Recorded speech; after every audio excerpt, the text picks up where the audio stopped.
Welcome. So today, I kind of want a free draw.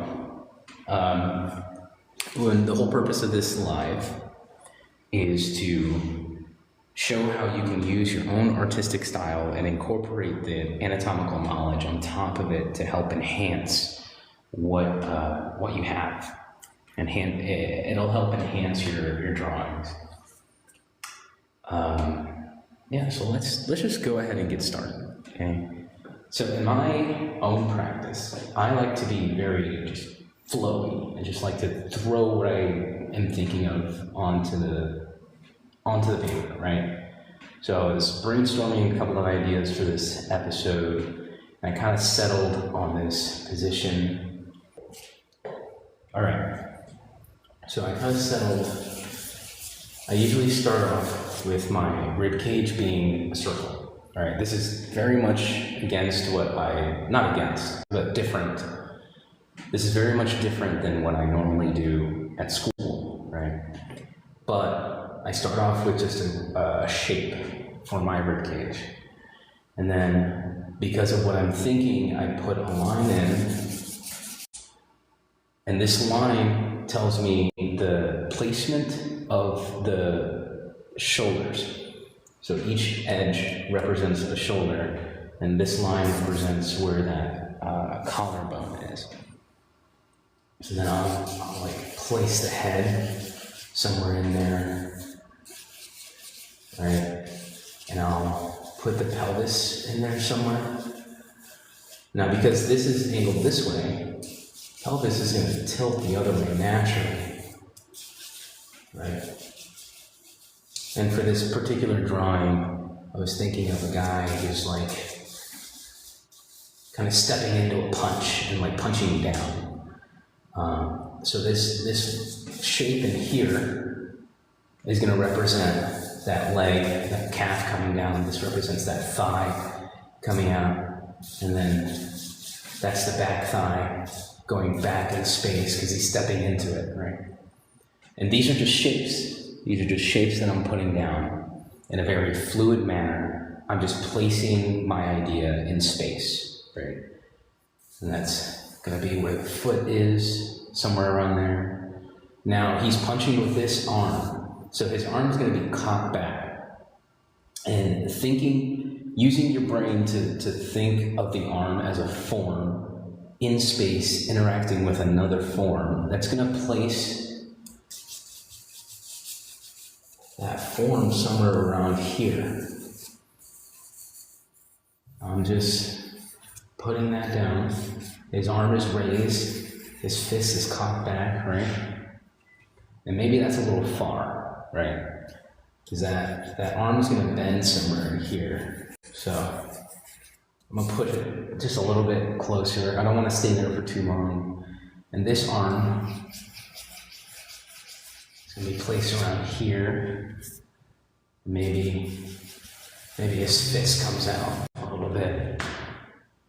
Maybe it even like goes down a little bit further, right?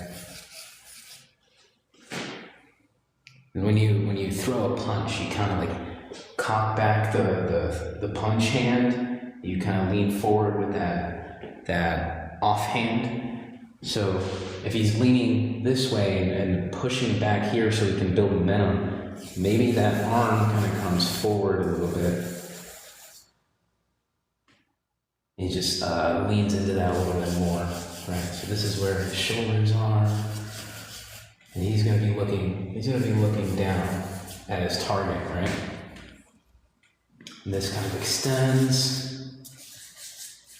stepping into that. So this is the idea. This is the idea. I just threw the idea up onto the canvas. I like to erase. A lot of people tell you not to erase, but I like to erase so I can like clear the clutter a little bit and reestablish what my brain is thinking. All right, and that's this fist in there. All right.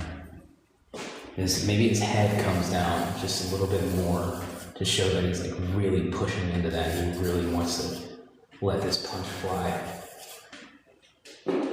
looking at his victim menacingly.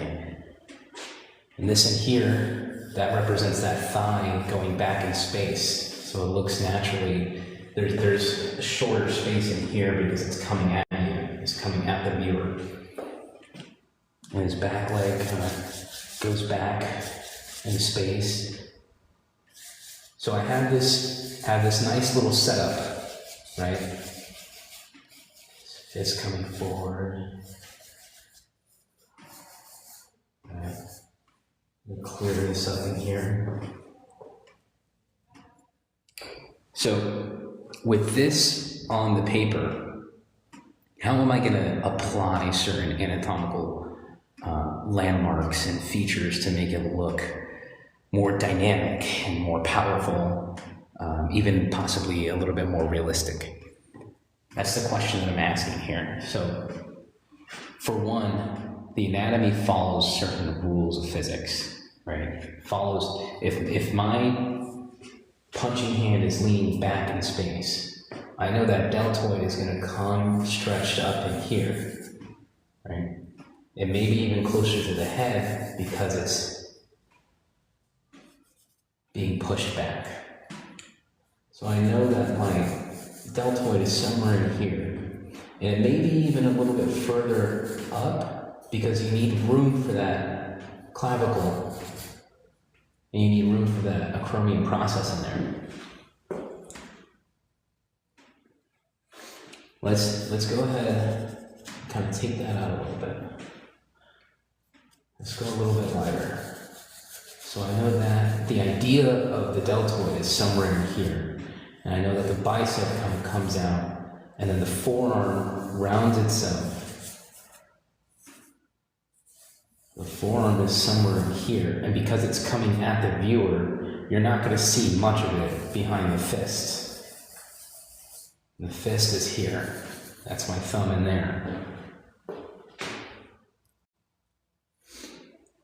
I know that this arm is going to be attached differently because it's coming down, it's leaning forward toward the viewer. So when the pectoralis comes this way, it's going to attach a little lower than it would up here. I mean, it attaches in the same spot, but it appears lower because of the placement of the arm. This is that pectoralis going in, and the tilt of the shoulders are going to tell you the tilt of the pectoralis. It's going to follow the same movement in there. I'm not going too terribly detailed. I'm just placing lines and shapes to tell me the anatomical placements. That pectoralis is in there, and right in here is where the sternum would be. This may be even a little bit down this way. You get to catch the side there, and right in here is where that lat hits. So this is a very fluid, dynamic gesture in here. And we want the anatomy to enhance that gesture. We don't want it to become a hindrance. So if this is the way that my center line goes for the upper half of the torso, that means that the center line of the pelvis comes down this way because of the angle that it's at. The pelvis will naturally cant in the opposite direction that the shoulders do. So if this is my pelvis, and it looks like it's a little tilted in the opposite direction that the ribs are tilted. So the ribs are facing this way, right? Those are my ribs. And the pelvis, because of this front-facing foot or leg, is going to tilt a little bit that way, causing this gyration of the body. So the ribs turn that way and the pelvis turns this way. So if this is my rib cage in here, my abdomen kind of follows this line that represents the center line of the body. And that's going to push the center line of the pelvis this way. So you have this nice little C curve in there that shows you a twist. Right, and here is where that rib cage protrudes. That pectoralis comes out and tucks around the same part as where the deltoid goes in.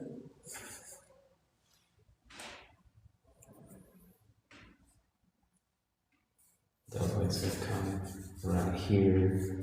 Pectoralis gets stretched out. And right under here, that's where the tricep hits. That's where the tricep is.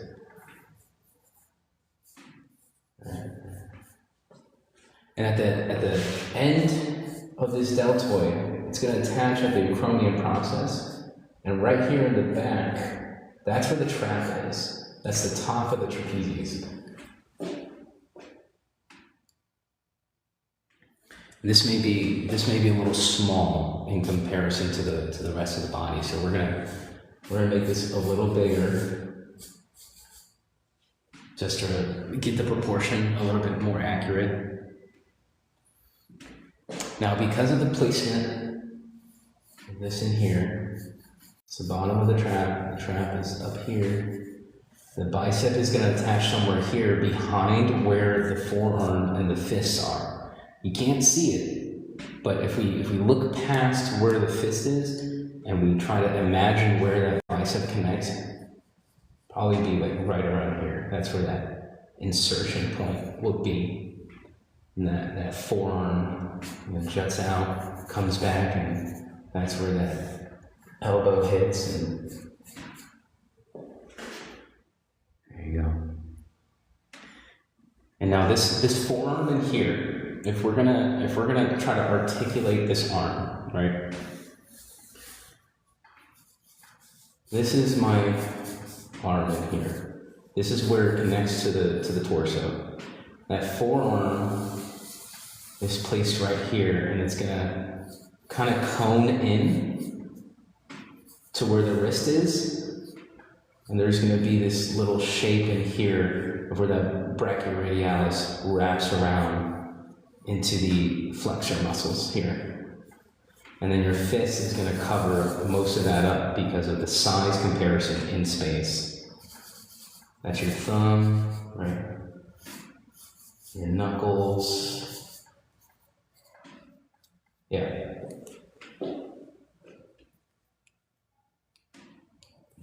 So, how are we going to put that right here? How are we going to articulate that? For one, the way that we abstract the body is the same way that we're going to abstract the hand. The hand is just a shape. Trust it. Okay? And the way that the pattern of the knuckles are followed is that usually you have this peak right here, and that's where the first knuckle is. That top of the peak is where the middle knuckle hits. So right in here, that's your middle knuckle. If you look at my fist, it's going to cant down, and the front of the knuckles follow the same pattern. The pattern is up and down, and the only one that doesn't follow is the index finger because it's going to protrude upward, and the rest are going to follow down. So if I just put that in, and then put this in as well, I can trust that these fingers are placed correctly. They're going to come in. That's my knuckles in there.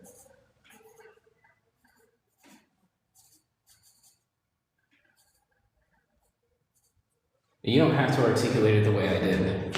This is the way I understand it.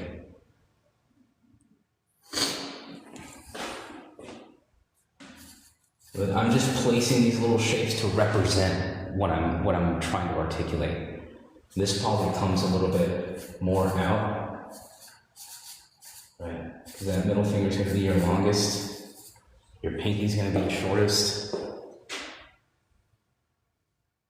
And obviously, it's not fully rendered. I'm just placing something to come back to later. And I don't want to stay here too long. You see how far this is developed? I gotta apply this similar thinking all the way around before I can move forward in articulating. So let's go ahead, it's because we're already on the same track with the arm, let's go ahead with the other arm and try to articulate that one.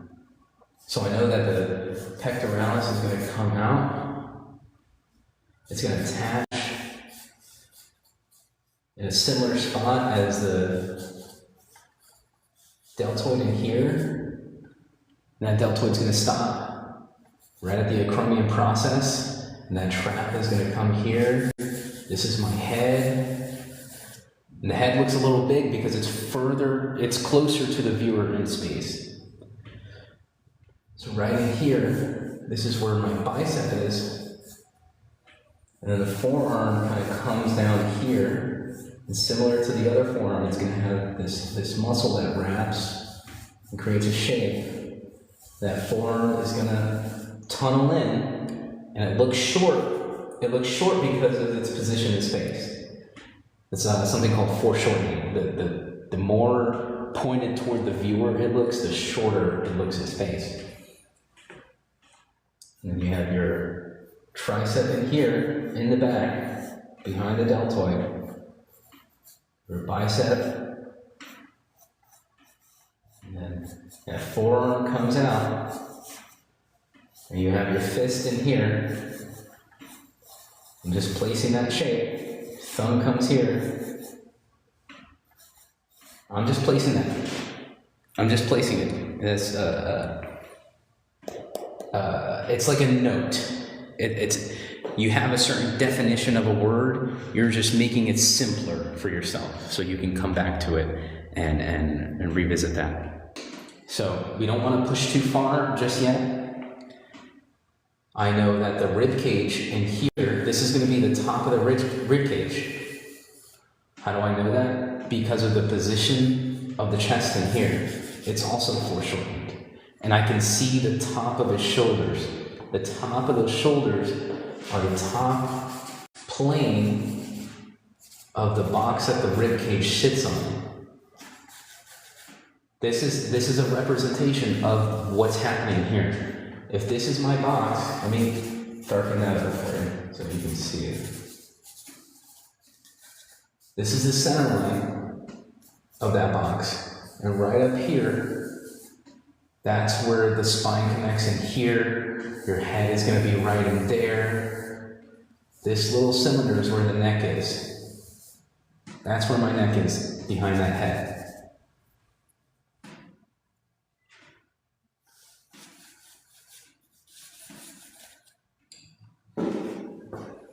So I know that this is the top plane of that box inside the rib cage. I know that it's kind of tilting in this way. So this is what I'm seeing. Let's re-articulate this really quick. This is what I'm seeing in here. So I'm seeing the top plane of this box. It's coming down at an angle. And I'm seeing the side of the box here. So that's the side of the rib cage. And I know that it's going to come out and down. And that lat comes up underneath that. This here, right underneath the pectoralis, is where that costal arch splits. So I'm going to put that there just to let myself know, hey, this is where the costal arch is. And that means right here is where the costal arch ends as well. If I draw this in my box, let me get rid of that head real quick. If I draw this in the box, I know that the neck hits here. My rib cage is going to come around. It's going to split, and it's going to taper off right in there. Right in there. That's what's happening with that costal arch.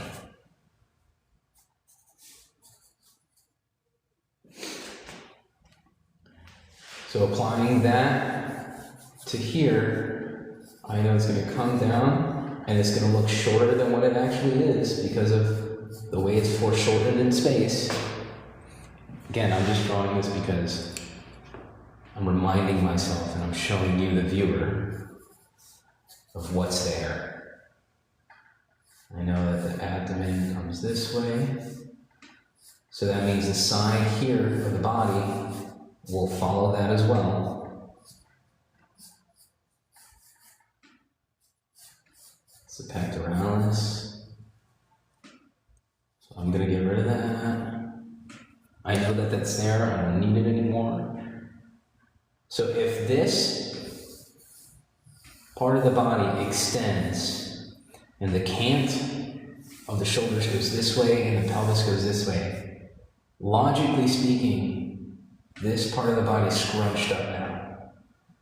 So I can logically put that in there, have that thigh come out. That's my thigh in there. And I know that there's a bit of a indent in the muscle in here because of the sartorius. And the crotch comes in here. I know this comes out here. And it looks a little wonky. It looks a little wonky because we're not done articulating just yet. Remember that leg, that back leg goes back in space. And I know that in here, you have the oblique that comes around. And your pelvis, remember about the pelvis, it's going to be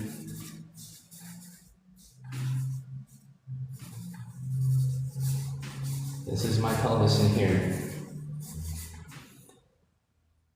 Remember that pelvis in men are going to be thinner than they are in women. And right here in the middle, that's the crest, that's that peak of convexity. That'll come back down. And right in here, and in here, that's the front of the pelvis that creates that bowl-like feature. And in here, that front of the pelvis, that's where the aces is. The back is where the pieces is. Crest, pieces, aces. Crest, pieces, aces. Right in there. It's probably like more back here. That's probably where the pieces is. Not here. I'm just putting this one in space. And then the pubic symphysis is at the bottom of that, right there. So following that logic, I know that the aces comes down this way. This one probably hits a little higher. This one maybe even a little lower because of the tilt of that pelvis. So maybe even in here. I know that there's a divot because of where the great trochanter hits. It's going to create that divot and then protrude where this part of the trochanter is. That's what that is in there. So it's going to come in. Oh, the great trochanter pops out, and I can bring my thigh back in. So right in here, that's where my oblique wraps around the pelvis. I have my thigh in here. And right in front, I'm going to have my calf. Oh, my anatomy book. I should definitely bring my anatomy book.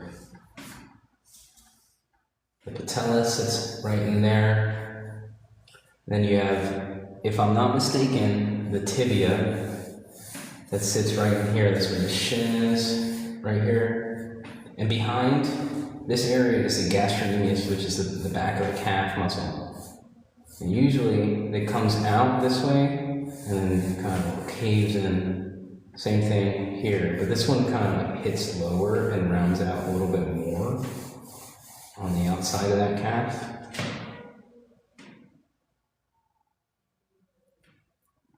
And then your foot. If we're going to put like an actual foot there, we're probably going to follow the shape of that foot. My ankle is going to hit here.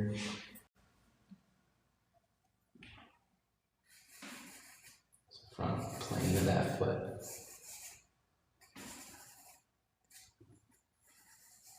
Big toe in there. Right now we're just putting those lines and those shapes that give us an approximate position of our figure, right? The anatomy is supposed to enhance the gesture, not destroy it. So where that forearm, the top of the forearm is, the inside of the forearm and here, and then your fist, like I said with this one, it's going to follow this pattern, right? So top, and then it's going to come back in, and this one's just going to whoop. Logically speaking, we can place them in space.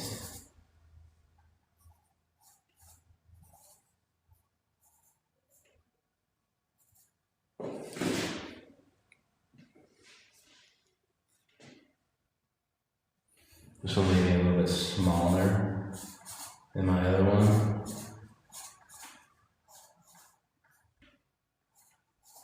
I'm just placing these. I'm not articulating a thumb and fingers. I'm putting ovals down to represent what's happening in this part of the body.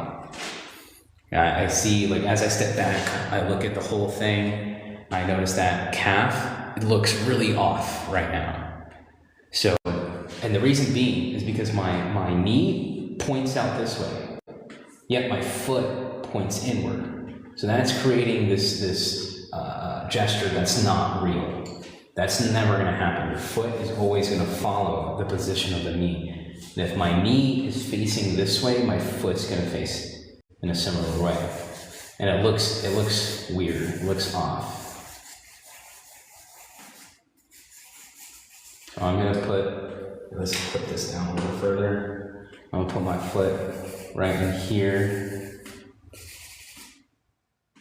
Maybe it even like faces the viewer a little bit. I know that the calf comes out this way, and my ankles are there. My ankles are there. Maybe that's a bit of a thick calf, so I'm going to bring it in. Just I'm going to try to face this foot toward the view. The inside of the foot will always have the big toe, and the toes kind of follow this line diagonal.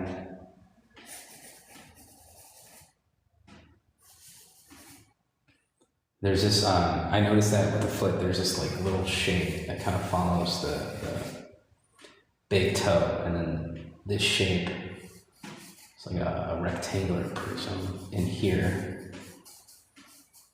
Right, it kind of comes in a little bit. That's where the ankle hits in there. I'm being very loose, that's a very big ankle. That's a fucking kinkle up in there. That's funny.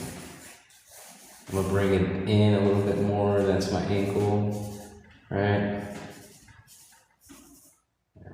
Right.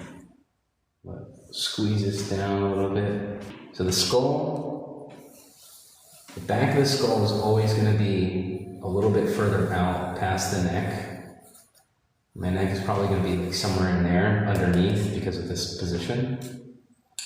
And because of the way the gesture of his head is facing down a little bit, everything in here is going to be a little closer than normal, but it's still going to follow this like third of the space rule. His ears are probably going to be, it's going to look a little higher than normal. So this is the back of his head in here. I'm following this, right? It's sort of like my practice right in here. And it's gonna follow that. His hair is probably gonna like come in front of his face. He's gonna hide his eyes a little bit. There's this part in his hair right there. He's going to follow that direction that gravity's flowing in. He's going to have this jawline in here. It's going to go up to the ears. The jaw usually goes into the inside of the ears. Whenever you have a portrait, you can always count on the jaw coming on the inside of the ears.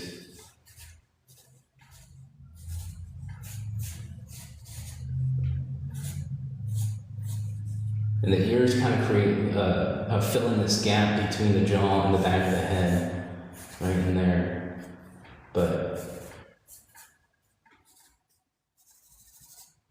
this is where your ears are going to hit. It's always going to be behind the jaw. Jaw comes in front.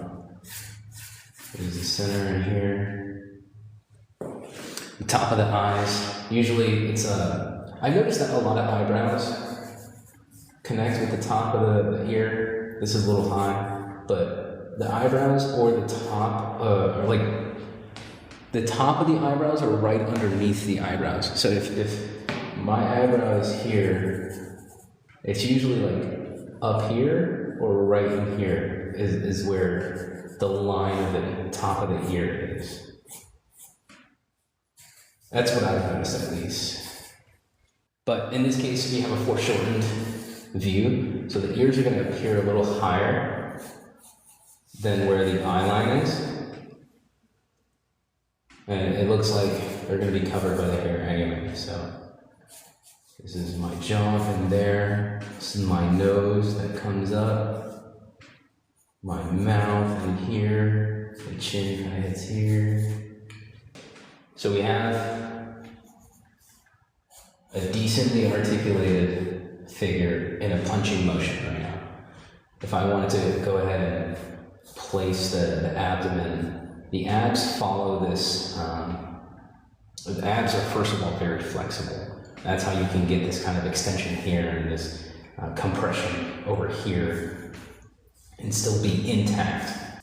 The top of the abdomen is going to start underneath here, like right at the bottom of the rib cage. That's where the top of the abdomen hits.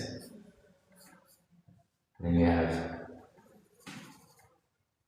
these little spaces in between the abdomen, in between each ab, is a collective group of muscle fibers. If I'm not mistaken, it's called aponeurosis. So those collective muscle fibers create a stiff space in between the muscles. They intertwine and they allow for that movement. And then you have the bottom of the abs that come all the way down to the pubis symphysis, right in there. The easiest way to articulate this, right? You have these little lines. You can just boom, boom. It looks a little, I don't know if it's the angle that I'm at that kind of throws it off for me or not. Because I know that this is the bend. Right. This is where the bottom, this is the costal arch in here. I know that comes up. And right in here. So these are going to be more further spaced than these in here.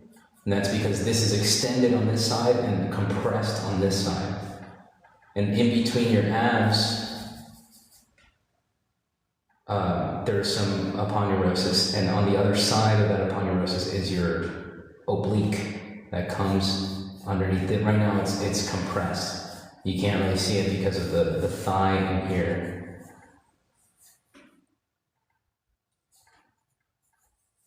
This back leg is gonna taper out. That's the top of the quad, and the quad wraps around. And eventually, so if I'm articulating, and this is my pelvis in here, oh, that's a little weird.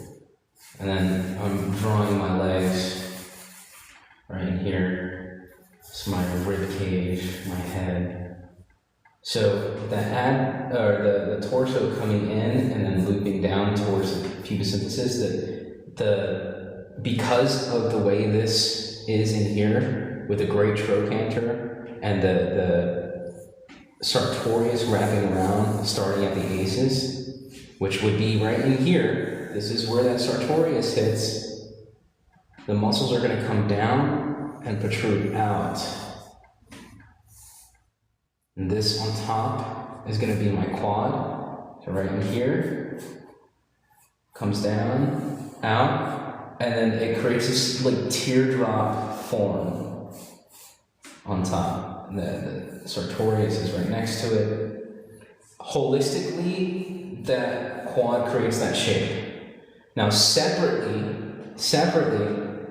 there is 3 visible to the top of the skin, 3 muscles. That's right in here. The inside quad, part of the quad is going to be lower than all of the other muscles.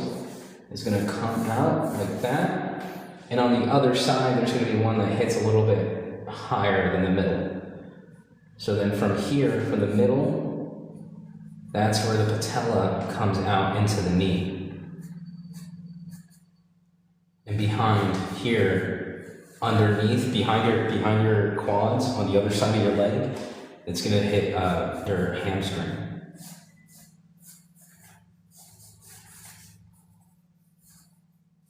Zoom in here. So right on top, that curve, that's your quad. And then your quad leads into your patella, which leads into your knee. Right in here. This is that calf muscle right here. It's probably going to be lower. It's probably going to be lower right here. Underneath, that's your hamstring. And I'm going to create this divot in here because that's where the sartorius is. Probably comes out this way. Just lighten that up a little bit. If you notice, I hope you would notice that throughout this drawing, I'm getting a lot of things wrong. I'm getting a lot of things wrong throughout this drawing. But the point is that it's getting corrected as my process continues. That's the beauty of drawing. That is the perfection of the process. It becomes correct over time.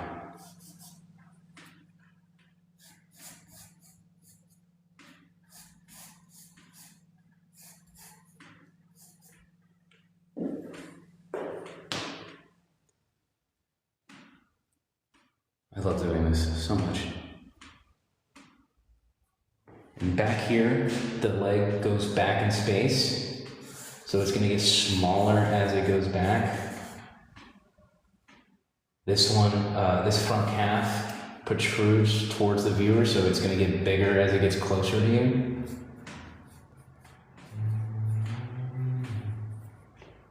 Yep. This is where the clavicle is. That's also the top of the pectoralis muscles. This is where that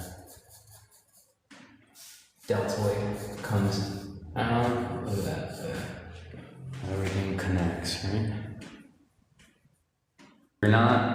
You're not creating a form based on the anatomy. You're creating anatomy based on your form. You're drawing something out and you're trying to fit the anatomy to it so that it makes sense. Because you have the idea, the anatomy is not the idea. The anatomy of your drawing is not the idea.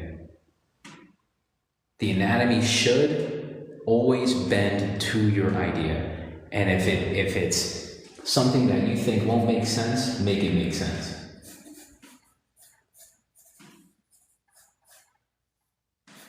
This is the tilt of my ribs, and what's happening here is I push the bottom of this rib too low. When this is the bottom of my rib cage, so I need to bring that rib cage up. And what does that do? This little protrusion becomes shorter, and the abdomen becomes just a little bit longer. Up in here, you have these muscles known as your serratus muscles. Those are the little lines that people see. That's what that is in here. And it's muscles that attach to your rib cage and create if I'm not mistaken, it's tension that creates torque. in your sides. And that goes all the way up into here, up to the top of the rib cage. And it's literally like right in there. What you see on like bodybuilders and action figures and whatnot, that's like the bottom part of the serratus muscles. And the lat comes in here. Like the lat ends just before that. And you have your abdomen in here.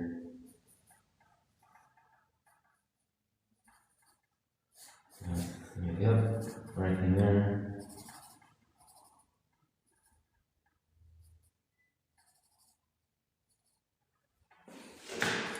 It's all very... It's a lot easier than it looks, I promise. I promise it's a lot easier than it looks. You just have to apply yourself. You just have to get going with it. It'll insert itself in here. Tricep, and it comes out. Yeah. Your pectoralis has 3 major groups. And those also get affected. Like, I'm putting this in, I put this one in wrong because it actually extends up based on the position of the hand. So your anatomy gets affected based on movement. Yep. It attaches to the sternum in there.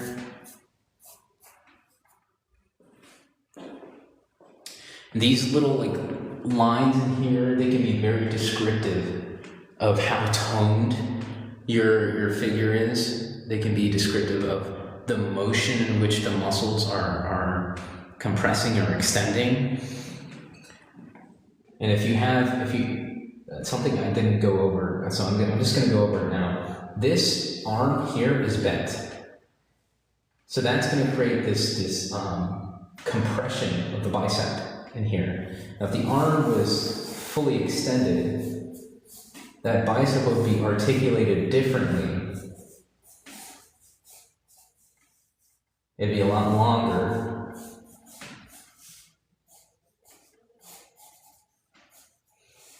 Extended in here. But because this arm is bent, it's going to push that bicep a little bit further out and create this compression. Same thing in here. It's going to create a certain level of compression because the arm is bent and it's torqued.